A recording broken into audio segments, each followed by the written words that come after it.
Hey everybody, let's talk about expanding your network.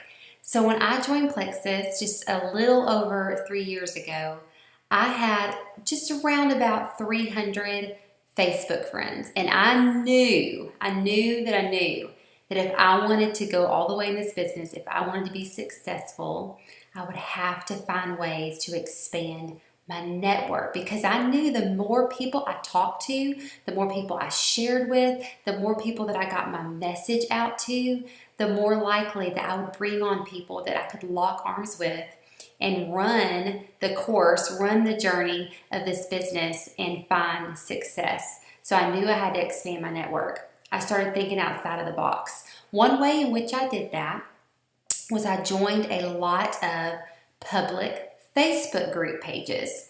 So for example, at the top of Facebook, if you go to the search bar, you can type in keywords. I wrote some down for you today. Work from home, okay? Stay at home mom, MLM, network marketing, direct sales, anything along those lines. Tons and tons of groups are going to pull up. And you can pick and choose which ones you want to join. Now, word of caution here. I joined like 30 when I started doing this, but I found that I could not keep up with that many different pages. So I would encourage you to pick maybe 3 or 4 and really invest some time in those pages. So search some keywords, find some groups that you can join that make sense for you, and then join those groups. Now, what do you do when you get in there? So first of all, just a heating warning here is that there's a lot of people on these groups who are posting, about their company, they're, putting the link to their website, very sales pitch type post, okay? So you have to stand out. You have to be different. And that goes back to posting smart. We have 2 or 3 calls. There's one by Rachel Rogers on YouTube. There's a call by Carissa Casey that talks about branding yourself and in your network.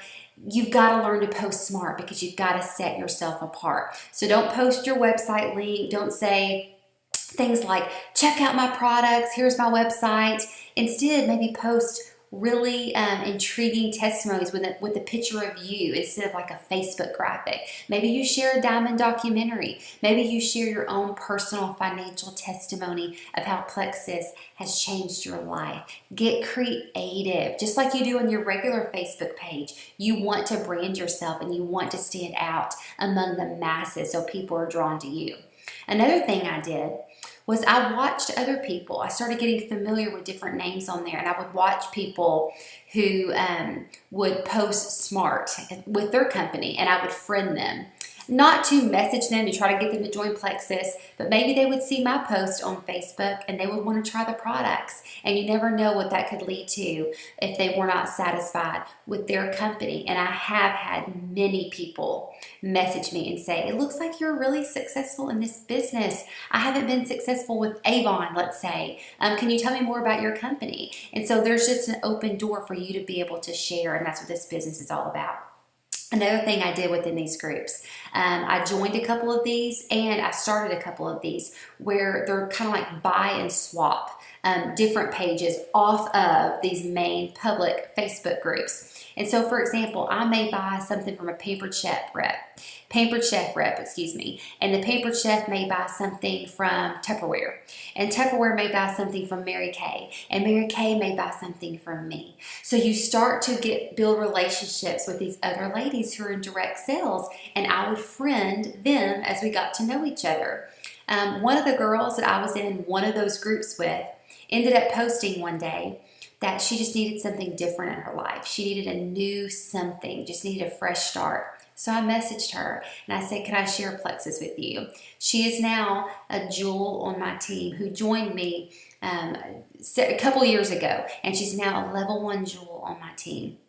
And in fact, one of her strongest legs, in fact, I think it's her primary leg, was also found on one of these public Facebook pages, and I have a great relationship with her too, as I got to meet her and just build rapport with her and talking to her about Plexus, because she was with another company that she was really struggling to make any income, and she wanted to know how Plexus was different, and we were able to share that with her. So a lot of relationships have come from these public Facebook groups that I spent a lot of time perusing. Now, it's not for the faint of heart because, like I said, you've got to muddle through a lot of different sales pitch type posts to find people who are sharing well. And then you've got to be posting smart as well. You've got to make yourself stand apart. That's number one.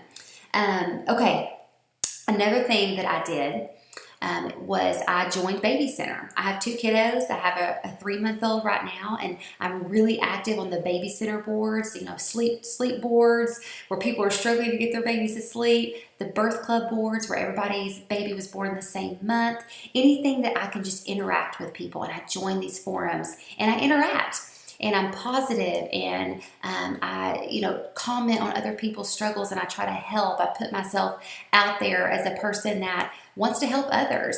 And just recently, in fact, I created a second Facebook group from Baby Center just for moms. We're all within a month of each other, of our babies being born, and we're all kind of struggling with some sleep problems. And so I said, hey, what if we formed a group for us mamas that are struggling to get our babies to nap well or sleep well?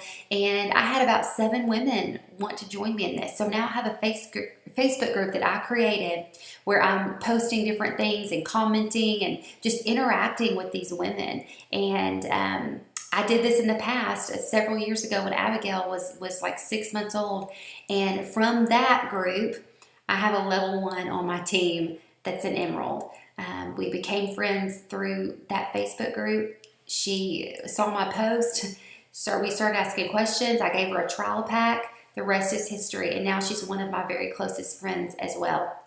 So this can work. The whole point to this is to earn trust, to build relationships. This is network marketing. We have to network with others so that we can grow our warm market. So your cold market can turn into your warm market as you begin to build trust and build relationships with others. So that's just, in a nutshell, things I've done and I've found success with. Of course, there's other ways to expand your network. Join a Bible study, join a community group, join a women's study that's outside of your church so you're meeting new people.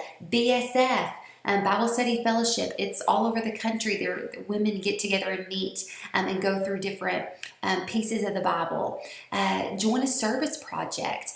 Join a La Leche group if you're breastfeeding. Join this is another group I just joined recently, a Wonder Weeks group. As your babies are going through different Wonder Weeks or leaps in their development, I'm in a group with women who are going through the same things at the same time all over the country, and I'm getting to know women there. So it takes time. It takes that time to invest in those people, but it's worth it because you can share something, a life-changing opportunity and life-changing products, and you never know who you are going to touch. So I wish you all the best in that. Expanding your network is crucial in order to continue building leads and building your business, which of course builds momentum. So I wish you guys the best, and hopefully that's helpful.